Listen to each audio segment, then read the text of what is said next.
Friends, இன்னைக்கு நம்ம இங்கிலீஷ்ல பேசலாங்கிற நிகழ்ச்சியில புதுசா என்ன கத்துக்க போறோங்கிறத பார்க்கலாம். அதுக்கு முன்னாடி நம்ம எப்பவும் சொல்லக்கூடிய ஒரு வார்த்தை ரீகாலேஷன் இல்லையா? ஸோ ரீகாலேஷனுங்கிறது நம்ம என்ன பார்த்துட்டு இருக்கோம், நம்ம என்ன அதுக்கப்புறம் பார்க்க போறோம் அப்படிங்கிறதையும் பார்க்கலாம். ஸோ ரீகாலேஷன்ல நம்ம என்ன பார்த்துட்டு இருக்கோம்? ஸோ எல்லாருக்குமே ஞாபகம் இருக்கும், நெகட்டிவ் சென்டென்சஸ் பார்த்துட்டு இருக்கோம். எதனுடைய நெகட்டிவ் சென்டென்சஸ்? பாஸ்ட் பர்ஃபெக்ட் டென்ஸோடைய நெகட்டிவ் சென்டென்சஸ் பார்த்துட்டு இருக்கோம். ஸோ கால்டு நம்ம என்னெல்லாம் எழுதினோம்? பாசிட்டிவ் சென்டென்சஸ் எல்லாமே எழுதி பார்த்தோம். ஸோ எனக்கு பாசிட்டிவ் சென்டென்ஸ் எல்லாம் ஓரளவுக்கு ஸ்ட்ராங் ஆயிடுச்சு மேம். இப்போ நெகட்டிவ் சென்டென்சஸ்ல கொஞ்சம் டவுட்ஸ் இருக்கு.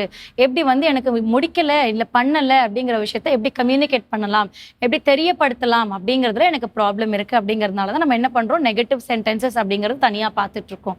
ஸோ இப்போ லாஸ்ட் கிளாஸ் பொறுத்த வரைக்கும் ஸ்டடி அப்படிங்கிற ஒரு ஒர்க் ஃபார்ம் கொடுத்துருப்பேன். அந்த ஒர்க் ஃபார்மை யூஸ் பண்ணி நீங்கள் சென்டென்ஸ் ஃப்ரேம் பண்ணியிருப்பீங்கன்னு நினைக்கிறேன்.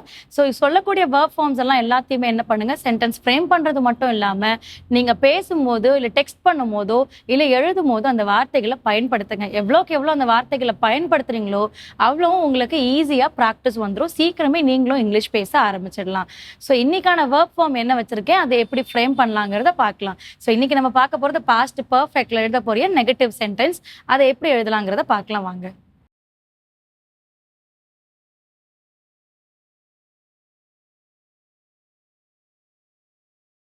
ஸோ பாஸ்ட் பர்ஃபெக்ட் டென்ஸ் இதில் நம்ம ஸ்பெஷலாக எக்ஸ்க்ளூசிவாக பார்க்குறது என்னது, நெகட்டிவ் சென்டென்சஸ் இல்லையா? ஸோ நெகட்டிவ் சென்டென்ஸ் பார்க்குறோம். இந்த நெகட்டிவ் சென்டென்ஸ்க்கு இல்லை பாசிட்டிவ் சென்டென்ஸாகவும் இல்லை, எதுவாக இருந்தாலும் நமக்கு என்ன வேணும், ஒரு ஒர்க் ஃபார்ம் வேணும் இல்லையா?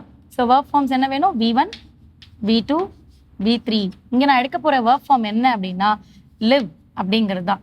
ஸோ LIVE அப்படிங்கிறது சொல்லுவோம். ஸோ இந்த லிவ்ங்கிறத சம்டைம் நம்ம சொல்லுவோம் லைவ் அப்படிங்கிறதும் சொல்லுவோம். அதாவது நம்ம உடனடியாக நடந்துட்டு இருக்க விஷயத்த கேப்சர் பண்ணி காட்டுறது தான் லைவ் அப்படின்னு சொல்லுவோம். இந்த இடத்துல நான் சொல்லுவேன் லிவ்ன்னு நான் ஏன் சொல்கிறேன் அப்படின்னா, நீங்கள் எங்கே வாழ்ந்தீங்க இல்லை எங்கே வாழ்றீங்க அப்படிங்கிற விஷயத்த கரெக்டாக சொல்லக்கூடிய இடத்துல லிவ்ன்னு சொல்லுவோம். அப்போ இதுவும் என்ன இதில் வந்துடும் அப்படின்னு பார்த்தீங்கன்னா ஹோமோஃபோன்ஸில் வந்துடும். ஏற்கனவே உங்களுக்கு நான் ஹியர் அப்படிங்கிற ஹோமோஃபோன் சொல்லி கொடுத்தேன் இல்லையா?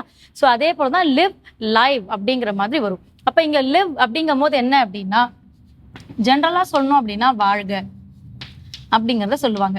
இல்லை அப்படின்னா வாழ்ந்தார். அந்த வாழ்ந்தாருங்கிறத நம்ம எதில் சொல்லலாம் அப்படின்னா லிவ்டு, அதாவது ED.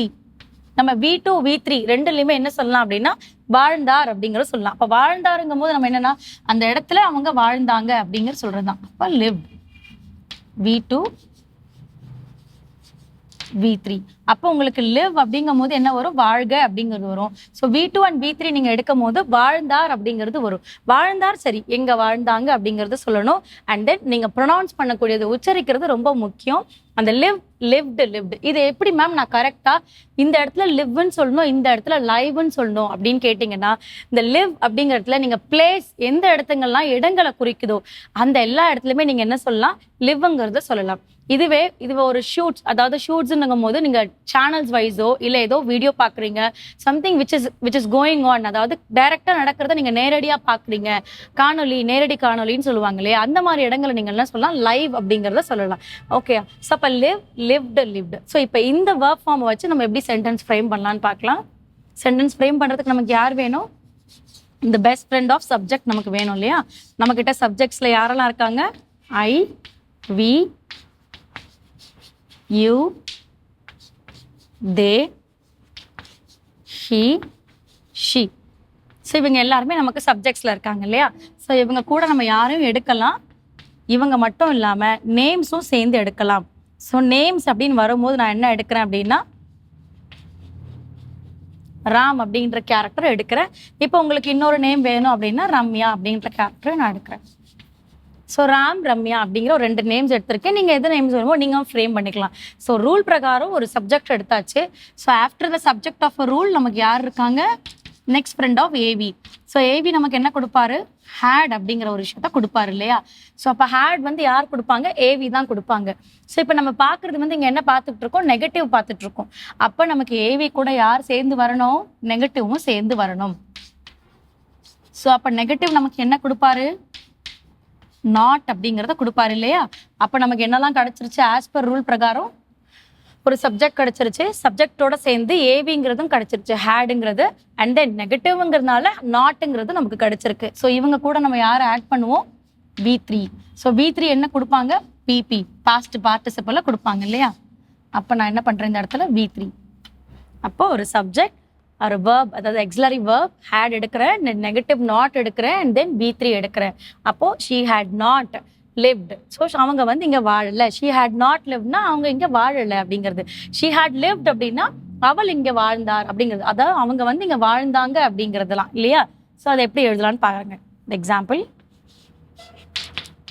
நான் என்ன எடுக்கிறேன், ரம்யா அப்படிங்கிற கேரக்டர் எடுக்கிறேன். ரம்யா ஹேட், ஃபர்ஸ்ட் நான் பாசிட்டிவ்ல எழுதி காட்டுறேன். had lived in Chennai. So அப்போ Ramya had lived in Chennai. Ramya சென்னையில் வசித்தார் அப்படிங்கிறத சொல்லலாம். இதே போல் நம்ம என்ன பண்ணலாம் அப்படின்னா நெகட்டிவ்ல எழுதும் போது Ramya had not lived in Chennai. அப்போ ரம்யா என்ன பண்ணல, சென்னையில் வசிக்கவில்லை அப்படிங்கிறது வரும். ஏன் வசிக்கவில்லைன்னு சொல்கிறாங்க, இங்கே நாட் வருது இல்லையா. அப்போ ரம்யா வந்து சென்னையில் வசிக்கவில்லை. ரம்யா சென்னையில் அப்படிங்கிறது வரணும். அப்போ ஃபர்ஸ்ட் என்ன வரணும், ரம்யாங்கிறது வரணும். அதுக்கடுத்து யார் வருவாங்க, சென்னை அப்படிங்கிறது. சென்னையில் இல்லை ஏன் வருது அப்படின்னா இன் கொடுத்துருக்கேன் இந்த இடத்துல அப்படிங்கிற மாதிரி. ஸோ சென்னையில் அப்படிங்கிறதுனால இன் கொடுத்தால சென்னையில் லிவ்டு வசித்தார் வாழ்ந்தார் அப்படிங்கறத சொன்னோம். ஆனா இங்க என்ன இருக்கு, அதுக்கு முன்னாடி லிவ்டுக்கு முன்னாடி நாட் இருக்கு. அப்ப லிவ்டு நாட் இருக்கு. நாட் லிவ்டுன்னும் போது வசிக்கவில்லை. ரம்யா சென்னையில் வசிக்கவில்லை அப்படிங்கிற மாதிரி உங்களுக்கு வரும். ஸோ இதே போல நீங்க என்ன பண்ணலாம் அப்படின்னா உங்களுடைய நீங்க எழுதுற சென்டென்ஸா இருக்கட்டும், இல்லை நீங்க பேசக்கூடிய சென்டென்ஸா இருக்கட்டும், அதுல நீங்க நிறைய ஃப்ரேம் பண்ணலாம் இந்த லிவ்டு வச்சு. ஏன்னா இது உங்களுக்கு தினசரியா டெய்லி ரொட்டீன்ல இந்த வார்த்தையை நீங்க எல்லா இடத்துலயும் பயன்படுத்துற மாதிரி இருக்கும். நான் ஏற்கனவே சொல்லியிருந்த மாதிரி இன்டர்வியூ கொஸ்டின்ஸ்லயும் நீங்க எங்க வாழ்ந்தீங்க அப்படின்ற ஒரு மாதிரி கேட்டாங்கன்னா கூட அதை நீங்க ஆன்சர் பண்றதுக்கு உங்களுக்கு ஈஸியா இருக்கும். ஸோ அடுத்த கிளாஸ்ல அடுத்த ஒர்க் ஃபார்ம்ஸோட வந்து பார்க்குறேன். தேங்க்யூ.